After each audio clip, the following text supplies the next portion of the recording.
तमाम सुनने और देखने वालों को तकवीम हयात का सलाम। नाज़रीन इकराम, अगर आपने चैनल को सब्सक्राइब नहीं किया तो इसको काइंडली सब्सक्राइब ज़रूर कीजिएगा। सबसे पहले बात करेंगे पाकिस्तान तहरीक इंसाफ का एक काफ़िला जो इस्लामाबाद से लाहौर पहुंचा था, उसका आज दूसरा दिन। क्या कुछ होता रहा और इस वक्त क्या हालात है। पाकिस्तान तहरीक इंसाफ की लीडरशिप ने अली मीन गंडापुर, बैरिस्टर गोहर और सलमान अकरम राजा, मलिक अहमद खान बच्चर, इन्होंने एक प्रेस कॉन्फ्रेंस की है और उसमें उन्होंने कुछ चीज़ें बताई हैं, कुछ लाएअमल बताए। सबसे पहले अली मीन गंडापुर ने बात की और इस एहतजाज के हवाले से बात की जो 5 अगस्त को इमरान खान ने कॉल दे रखी है। कुछ तलख सवालात भी हुए और उनके जवाबात नहीं दिए गए। इसके अलावा उन्होंने एस्टेब्लिशमेंट के नाम पैगाम दिया, जो हमेशा से वो बड़ा गरज के बरस के एक पैगाम देते रहते हैं कि इन लोगों का काम बॉर्डर की ज़िम्मेदारी है, सियासत में इनकी मुदाखलत नहीं होनी चाहिए। ये लोग सियासत से दूर रहें, सरहदों की हिफाजत करें, जो इनका आईनी और कानूनी काम है। अगर ये लोग सियासत में मुदाखलत करेंगे तो फिर सियासत नहीं कुछ और बन जाएगा। इसके अलावा और बहुत सारी चीज़ें जो इमरान खान के ऊपर मुकदमात हैं। इमरान खान को गैर आईनी और गैर कानूनी तरीके से जेलों में रखा हुआ है। मुलाकातों पे पाबंदियाँ, घर वालों से बातचीत नहीं करने दी जाती। इमरान खान की अहलिया को, बाकी वर्कर्स को सियासी कैदी बना के रखा हुआ है। तो ये वो चंद चीज़ें थी जिसके ऊपर पाकिस्तान तहरीक इंसाफ की क़यादत ने लाहौर के अंदर एक प्रेस कॉन्फ्रेंस की। कुछ सवालात हुए जो बड़े ताकतवर किस्म के सवालात थे। सहाफ़ियों ने सवाल किए अली मीन गंडापुर से कि आपके ऊपर इल्ज़ाम है कि आप विकेट के दोनों तरफ खेलते हैं। इसका ऐसा कोई जवाब नहीं दिया गया जो अवाम उम्मीद करती थी। वो अपनी क्लैरिफिकेशन नहीं दे सके। उनसे कहा जाता है कि जब एहतजाज होता है, लोग इस्लामाबाद पहुंच जाते हैं, तो आप पहाड़ों से निकल के वापस खैबर पख्तूनख्वा, पेशावर पहुंच जाते हैं। अवाम वहां पे गोलियां खाती है। तो अली मीन गंडापुर साहब कहते हैं कि मैं इस्लामाबाद दी चौक में आखिरी शख्स था जो नवंबर वाले एहतजाज में वहां पे था। लेकिन कैमरों की अभी भी कैमरों की तारीख में ये जो है वो मंजर मौजूद है कि वहां पे वर्कर्स ने खड़े होके चीख चीख के बताया कि अली मीन गंडापुर साहब और पाकिस्तान तहरीक इंसाफ की बड़ी क़यादत गायब हो चुकी है। ये लोग पतली गली से निकल चुके हैं और अब वर्कर्स वहां पे गोलियां और मार खा रहे हैं। अली मीन गंडापुर साहब इस वक्त मुकम्मल तौर पे झूठ का सहारा ले रहे हैं और सहाफ़ियों के सवालों को जो है वो दरगुजर करके इग्नोर कर रहे हैं। अफसोसनाक चीज़ है। इसमें एक चीज़ और, बैरिस्टर गोहर, शिबली फराज, बाकी जितने भी पार्लियामेंटेरियंस हैं, एमपीएज हैं, एमएनएज हैं, सारे एक मकसद के लिए पहुंचे। इनका ये मौका जो यहाँ पे मकाम था जहाँ पे इन्होंने क़याम किया, ये मिर्ज़ा आफरीदी साहब का फार्म हाउस है लाहौर में। मिर्ज़ा आफरीदी पिछले टेन्योर में सेनेटर रहे हैं पाकिस्तान तहरीक इंसाफ की तरफ से। फिर इन्होंने बीच में जो है वो बगावत की, गद्दारी की और इनको साइडलाइन कर दिया गया। इन्होंने अपने 5 साल में सेनेट में होते हुए सिर्फ एक प्रोडक्शन ऑर्डर जारी करवाया था जो इजाज चौधरी साहब का था। और अब इनके ऊपर बड़ी करप्शन के इल्ज़ामात भी हैं। लेकिन इनको सेनेट में ले जाने के लिए एक बड़ी कैंपेन चल रही है कि मिर्ज़ा आफरीदी को जो है वो सेनेट का टिकट मिलना चाहिए। ये कौन लोग कैंपेन कर रहे हैं वो सबको नज़र आ रहा है। अली मीन गंडापुर, बाकी बड़ी क़यादत इसमें मुलव्वस है। हालांकि जो है इमरान खान साहब की तरफ से कुछ और नाम आए थे कि इनको जो डॉक्टर सानिया निश्तर वाली सीट थी उसकी जो है वो नॉमिनेशन दी जाए। लेकिन पाकिस्तान तहरीक इंसाफ की बड़ी लीडरशिप जिसके ऊपर इस वक्त बड़ी जिम्मेदारी है, वो विकेट की किस तरफ खेल रहे हैं, ये अवाम का बड़ा सवाल है। अब जनाब दूसरी चीज़ पे आ जाए। एक सवाल होता है प्रेस कॉन्फ्रेंस में कि पाकिस्तान तहरीक इंसाफ पंजाब की चीफ ऑर्गेनाइजर आलिया हमजा इस इनकलाब में, इस एहतजाज में, इस काफिले में कहीं पे भी मौजूद नहीं है। उसकी क्या वजह है? क्या पाकिस्तान तहरीक इंसाफ की क़यादत फिर से आमने सामने है? इनके दरमियान इख्तलाफात हैं या फिर उनकी कोई मसरूफियत है? तो उसका फ़ौरन से पहले सलमान अकरम राजा साहब ने जवाब दिया कि हमने इनको इनवाइट किया था, उनको कॉन्टैक्ट में लिया था, उनसे दरख्वास्त की थी, लेकिन वो अपनी कुछ जिम्मेदारियों की वजह से, अपनी कुछ मसरूफियात की वजह से नहीं पहुंच सकी। वो पंजाब के अंदर अपने शेड्यूल के मुताबिक काम कर रही हैं और इस वजह से वो इस जो एक गैदरिंग हुई है, एक इकट्ठ हुआ है, इसमें नहीं आ सकी। और इसका आलिया हमजा साहबा ने स्टेटमेंट दिया है, उन्होंने जवाब दिया अपने ट्विटर हैंडल के जरिए। सलमान अकरम राजा साहब के हवाले से ये तासुर है और ये हकीकत है कि वो एक बड़ी क्रेडिबल शख्सियत है, एक स्ट्रेट फॉरवर्ड किस्म के इंसान है, उनका करैक्टर बड़ा साफ सुथरा है। लेकिन ये एक स्टेटमेंट कि आलिया हमजा मसरूफ़ है, उनको इनवाइट किया गया लेकिन नहीं आई, इसको आलिया हमजा झूठा कर रही है और वो इस चीज को साबित कर रही है कि सलमान अकरम राजा झूठ बोल रहे हैं। अपने ट्वीट के जरिए उन्होंने पैगाम दे दिया, वो भी आपके सामने रखता हूं। लेकिन सलमान अकरम राजा को क्या जरूरत पड़ी थी अपनी क्रेडिबिलिटी, अपना कैरेक्टर दांव पे लगाने की? क्या ये भी कंप्रोमाइज्ड है अलीमीन गंडापुर के ऊपर और बाकी कुछ लोग हैं उनके ऊपर? तो शवाहिद के साथ इल्जाम है कि ये लोग डील कर चुके हैं। अलीमीन गंडापुर ने जब 90 दिन का ऐलान किया कि हम 90 दिन के बाद इमरान खान को रिहा करवा लेंगे, तो इसके ऊपर भी बड़े बड़े सवालात उठ रहे हैं। अहमद खान न्याजी जो इमरान खान के भांजे हैं, उन्होंने एक जिरगे में, एक जलसे में खिताब किया और वो कहते हैं कि इमरान खान ने कहा था कि 5 अगस्त तक एहतजाज को पीक पर लेके जाना है। 22 दिन बाकी हैं, लेकिन अलीमीन गंडापुर साहब किस बिहाफ पे कह रहे हैं कि हम 90 दिन के बाद इमरान खान को लेके जाएंगे? वजह, उनके अलावा भी पाकिस्तान तहरीक इंसाफ के जो सपोर्टर्स हैं, वोटर्स हैं, वर्कर्स हैं, उनका सवाल है कि जब अलीमीन गंडापुर ये ऐलान कर रहा है तो उसके पीछे कौन है?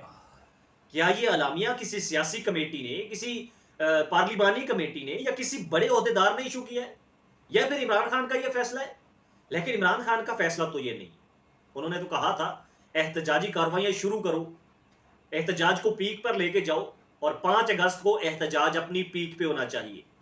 तो अलीमीन गंडापुर साहब किसके कहने पे, किसके अहकामात पे 90 दिन का टाइम मांग रहे?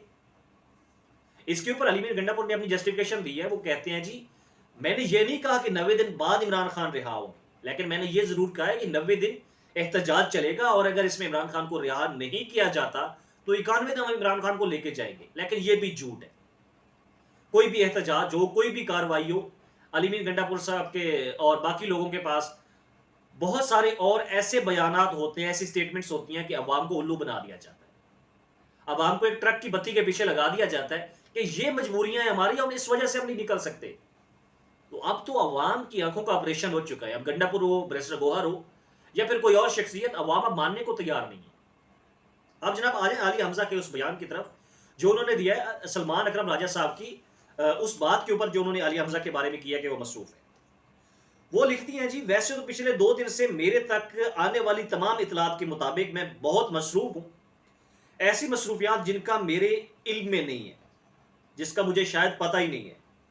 क्या कोई रोशनी डालेगा कि इमरान खान रिहाई के लिए कल या आज कौन से लाएअमल का ऐलान किया गया? कोई प्लान, कोई स्ट्रेटेजी, कोई लाएअमल दिया गया हो?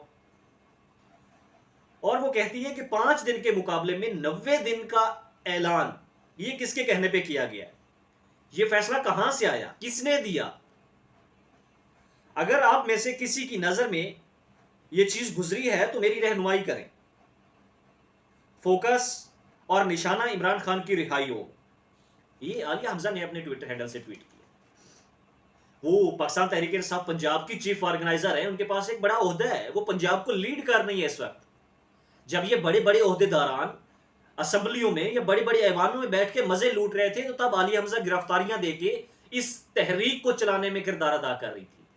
उसने डंडे खाए हैं, उसने तशद्दुद बर्दाश्त किया है, उसने पंजाब को एक जगह पे इकट्ठा किया है। लेकिन ये लोग एक सीट सेनेट की के लिए पूरे का पूरा पार्लियामेंट, पाकिस्तान तहरीक इंसाफ के सारे एमपीएज एमएनएज लाहौर आ सकते हैं, लेकिन जब इमरान खान की रिहाई की बात हो, उस तहरीक की या एहतजाज की बात हो, तब कोई कनाडा होता है, कोई बरतानिया होता है, कोई लंदन होता है, कोई कहीं पे मौजूद होता है।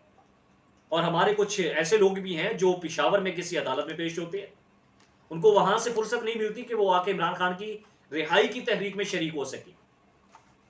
तो ये बात तो वाज़ेह है कि इस वक्त पाकिस्तान तहरीक इंसाफ की लीडरशिप में इख्तलाफात ज़रूर हैं और जो लोग इस वक्त इमरान खान की रिहाई चाहते हैं उनको साइडलाइन किया जाता है। और शायद यही वजह है कि शेर अफजल मरवत को भी साइडलाइन किया गया था। अब इस चीज़ का भी इनकार नहीं किया जा सकता कि अगर इस वक्त शेर अफजल मरवत ग्राउंड पे होता, उसके पास पाकिस्तान तहरीक इंसाफ की तरफ से ओहदा होता, जिम्मेदारी होती, तो इस वक्त पंजाब में, पाकिस्तान में एहतजाज हो चुका होता और बड़े लेवल का एहतजाज होता और वो एहतजाज करके दिखाता। अभी भी शेर अफजल मरवत साहब दावा कर चुके हैं कि अगर पाकिस्तान तहरीक इंसाफ की इस लीडरशिप से कामयाब एहतजाज नहीं होता, ये तजर्बा जरूर करें, अगर इनसे नहीं होता तो ये जिम्मेदारी एक दफा मुझे दे के देखिए, एक दफा मुझे बताएं, मैं इनको एहतजाज करके दिखाऊंगा और मैं इमरान खान की रिहाई दिलवा के दिखाऊंगा। ये शेर अफजल मरवत का दावा है और उनके ये भी दावे हैं कि अगर मुझे ना निकाला जाता, जिस तरह से हमने तहरीक को मोबिलाइज किया हुआ था, सिलसिले चल रहे थे, तो अब इमरान खान जेल में ना होता। और हमारी लीडरशिप इमरान उसके शेर अफजल मरवत के ऊपर बगावत के और गद्दारी के इल्जाम लगा के उसको साइडलाइन करके बिठा दिए। अफसोस होता है। अब जनाब आखिरी चीज, पिछली बारिश में एक सिलसिला हुआ कि लाहौर की सड़कें पानी पानी हो गई, हर तरफ पानी था, मोटरसाइकिल्स गाड़ियां आधे या मुकम्मल तौर पे बारिश में डूबे हुए थे। इतना पानी जमा हुआ लाहौर की सड़कों पे, बड़ी शराहों पे। तो उस वक्त ना तो मरियम नवाज शरीफ साहिबा नजर आई, ना उनका वो शख्स नजर आया जिसको शुएब को फोन करके पूछती थी कि पानी कहां पे खड़ा है, ना इसके ऊपर कोई टिकटॉक नजर आई। लेकिन एक चाचा जी इसके ऊपर वायरल हुए। देखिए, पाकिस्तान की 24-25 करोड़ आबादी है, हर बंदे की निजी जिंदगी में मसाइल है, और इस वक्त जो पाकिस्तान के हालात हैं, मसाइल बहुत ज्यादा बढ़ चुके हैं। महंगाई है, बेरोजगारी है, तरह तरह के मामलात हैं। एक शख्स वो अपने मामलात को देख रहा है और उसके ऊपर एकदम मुसीबत आ जाती है कि उसका घर पानी में डूब जाता है, उसको तरह तरह की मुश्किलात का सामना करना पड़ता है। वो जब बारिश के पानी में निकल रहा है रोजगार कमाने के लिए या किसी भी सिलसिले के लिए, उसको मुश्किलात का सामना है। तो वो चाचा जी कैमरा के सामने आते हैं, कोई रिकॉर्डिंग कर रहा था तो उन्होंने स्टेटमेंट दे दिया। काबिल मुजम्मत उन्होंने अल्फाज इस्तेमाल किए, ऐसे नहीं करने चाहिए। हम इनको इंडोर्स नहीं कर रहे अल्फाज को, लेकिन इसका भी एक हल होता है। किसी को जजा सजा देनी हो, उसका एक तरीकाकार होता है। तो उस चाचा जी ने जिस तरह से तारीफ की मरियम नवाज शरीफ साहिबा की और आसिम मुनीर साहब की, उनको उठा लिया गया, उनको नंगा करके तशद्दुद किया गया और उनसे उनकी माफी का बयान भी लेके सोशल मीडिया के ऊपर जो है वो सर्कुलेट करवाया गया।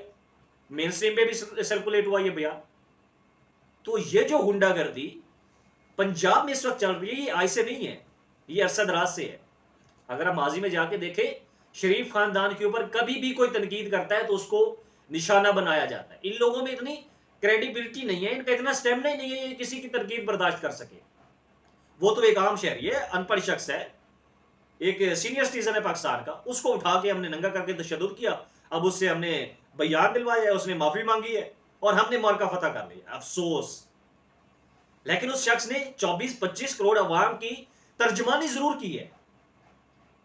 अगर आप हकीकत में सर्वे लेके देख ले तो 24 करोड़ में से 20 करोड़ अवाम उसके साथ खड़ी होगी और चंद एक लोग होंगे जो इनके साथ खड़े होंगे, जो नंगा करके तशद्दुद करते हैं और बयान लेते हैं।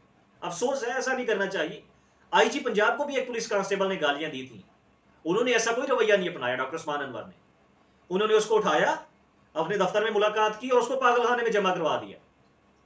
कोई तरीकाकार होता है सजा देने का, जजा देने का, तो ये कौन सा तरीका जनाब? आप दिन दिहाड़े जिसको मर्जी उठाएं, उसको ऊपर तशद्दुद करें, उससे माफी का बयान निकलवाएं और फिर अपनी मस्ती में लग जाए। रियासतों में ऐसा नहीं होता। ये सारा जो मामला चल रहा होता है, ये गुंडागर्दी है, और जब जुल्म हद से बढ़ता है तो वो मिट जाता है। कुफ्र का निजाम चल सकता है लेकिन जुल्म का निजाम नहीं चल सकता। ये जुल्म का जो निजाम इस वक्त पाकिस्तान की अवाम के ऊपर नाफिज किया हुआ है, ये अनकरीब खत्म होने वाला है। फिर हर तरफ से जो है वो एक रोशनी होगी, एक आवाज आएगी, जो हक और सच के साथ लोग खड़े होंगे, उनके लिए वो फतह का दिन होगा।